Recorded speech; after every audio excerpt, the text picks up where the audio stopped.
Hi friends, welcome to my channel Sirisha Sanvika. ఇది Monday రోజు నేను చేసుకునేటువంటి పూజ అనమాట. డైలీ సింపుల్గానే పూజ చేస్తాను. మండే మటుకు కంపల్సరీ పూజ చేస్తామన్నమాట. శివలింగం ఇంట్లో ఉంది కాబట్టి. ఇక్కడ ఉన్న శివలింగం ఉంది కదా, పాలరాతి శివలింగం. ఈ శివలింగంను శ్రీశైలం నుంచి తెచ్చుకున్నాము మేము. ఇలా దేవుడికి చామంతి పూల మధ్యలో కుంకుమ పెట్టడం వల్ల చాలా అలంకరణగా కనిపిస్తుంది. మండే రోజు శివలింగంకి మన ఇంట్లో ఏమైనా ఉంటే పాలు, పెరుగు, తేనె ఇవన్నీ ఉన్నప్పుడు అభిషేకం చేస్తాను. ఏమీ లేకపోతే మనము నీటితో అయినా శివలింగంకి అభిషేకం చేసి ఇలా పెట్టుకుంటాము. శ్రీశైలం నుంచి తెచ్చుకున్నాను. నా పూజా గదిని నేను చాలా సింపుల్గా ఉండే విధంగానే చూసుకుంటాను అనమాట. ఎందుకంటే పిల్లలతో చాలా త్వరగా పూజ చేసుకోనికైనా, ప్రశాంతంగా ఉండడానికైనా కొంచెం చిన్నగా సింపుల్గా ఉంటేనే బాగుంటుంది అనేది నా అభిప్రాయం.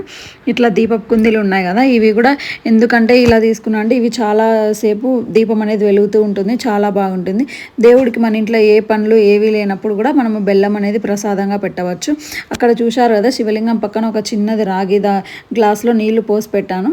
మనము దేవుడికి ఏమీ సమర్పించుకోకుండా ఎప్పటికీ ఒక చిన్న రాగి పాత్ర లాంటిది, అంటే గ్లాస్ కానీ చిన్న చెంబు కానీ అలాంటి వాటిలో మనం వాటర్ వేసి దాంతో పువ్వు వేసి పెట్టడం వల్ల చాలా మంచిది. ఎప్పటికీ అట్లా వాటర్ అనేది మా ఇంట్లో ఎప్పటికీ నేను అలానే పెట్టి ఉంటాను.